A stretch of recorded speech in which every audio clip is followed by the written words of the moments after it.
Hey, Savvy Social Workers, let's get into another ASWB exam practice question. Please do not miss my disclaimer posted above. A 42-year-old woman referred by her primary care physician tells a social worker that she has become disabled due to her arthritis. During the initial assessment, she says that she is feeling more and more depressed. She can't do a lot of the activities she once enjoyed, such as gardening, due to her pain. She reports that she takes several medications, including pain medication prescribed by her primary care physician, but says it is only mildly helpful in managing her chronic pain. After completing the client's treatment goals, what should the social worker do next? All right, y'all, so we're going to break this thing down. This, first off, is a next question, so we're going to approach it as such. As I teach my clients is that, whenever we have a next question, that means we want to pay attention specifically to the last thing the scenario says that the social worker did, if anything, okay? So just looking at this, we want to first know where we are in this situation, like where in the helping process we are. So it says that a 42-year-old woman was referred by her primary care physician. So of course we want to pay attention that this is most likely the beginning, because it seems like it is a referral. So that tells me at the beginning of the helping process, I know that I am either engaging and or assessing the client. And so the answer that I pick has to reflect something that I would do in the beginning phases of this helping process. Okay. So the social worker, this client tells the social worker she has become disabled due to her arthritis. And then here it is again, it tells me during the initial assessment. So I kind of know where I am, and she gives me this list of things that are going on. So right now there's a lot going on with the client, but what I want to do is find what is the priority problem, which simply is the most critical thing that is going on with the client at the moment that I need to address. And so that means I just have to prioritize her issues and deal with the most important issue first. So in this case, she's telling you she's feeling more and more depressed. I always like to tell my clients as well to pay attention to quotations. They're usually important. She also tells you that she's taking several medication, but they're only mildly helpful. And so I want to pay attention to specifically that, she is feeling more and more depressed. That does kind of sound like a priority issue here. And she's taking all these medications, but, they're only mildly helping to manage her chronic pain.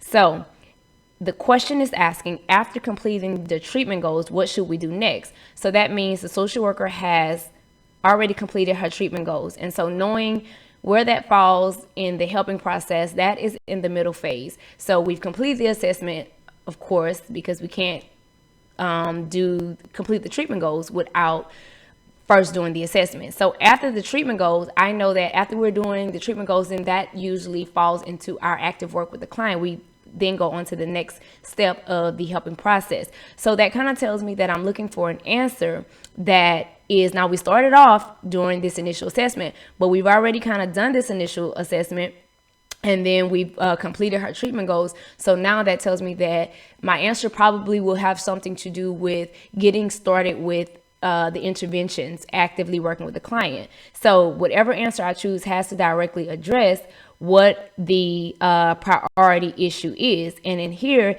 is telling me that she's feeling more and more depressed, and she has to take several medications, but it's only barely helping her pain. So, these are the things, these are the issues that she's dealing with, which I'm sure this has a lot to do with her depression. Okay, so after I have completed her treatment goals, what would I do next? Okay, and keep in mind where we are, and that means I am most likely moving into the intervention phase with her. So I'm looking for an answer that accommodates that phase. So would I recommend that she talk to her primary care doctor about providing additional pain medication?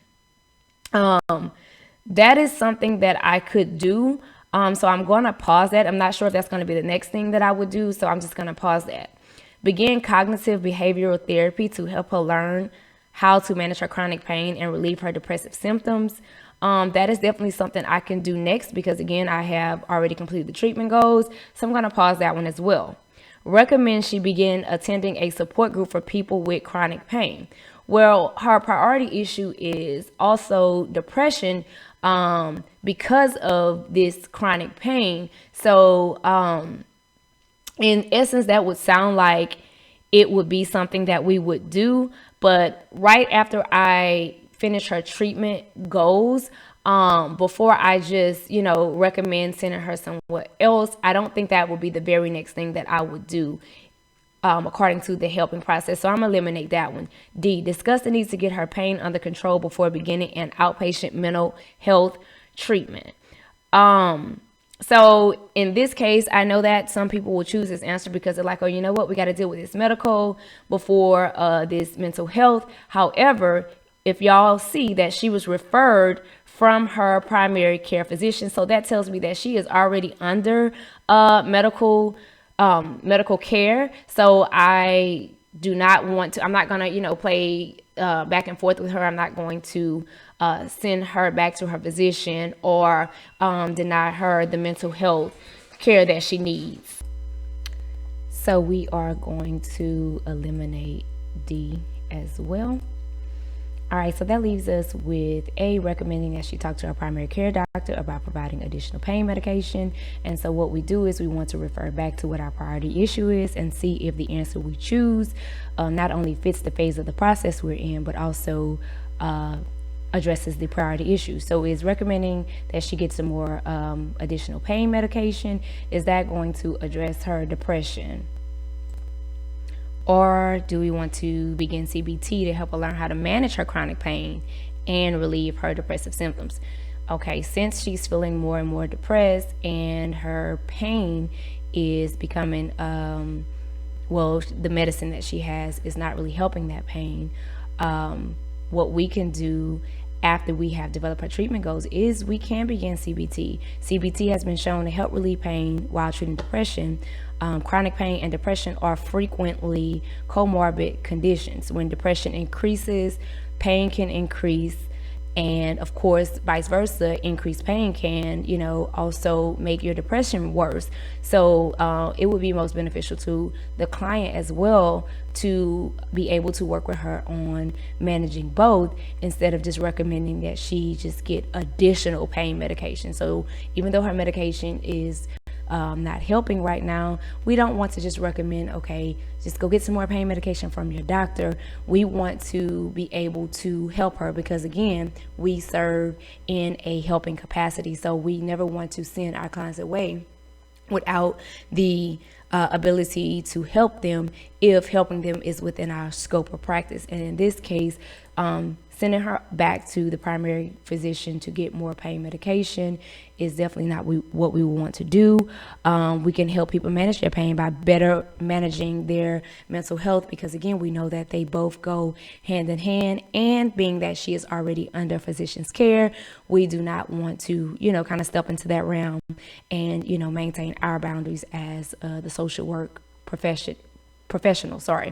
CBT is often helpful in teaching new skills to manage pain, and also other pain management strategies can also be useful that we can teach her. So this would be the next thing we do that will help to address her depression as well as manage her pain.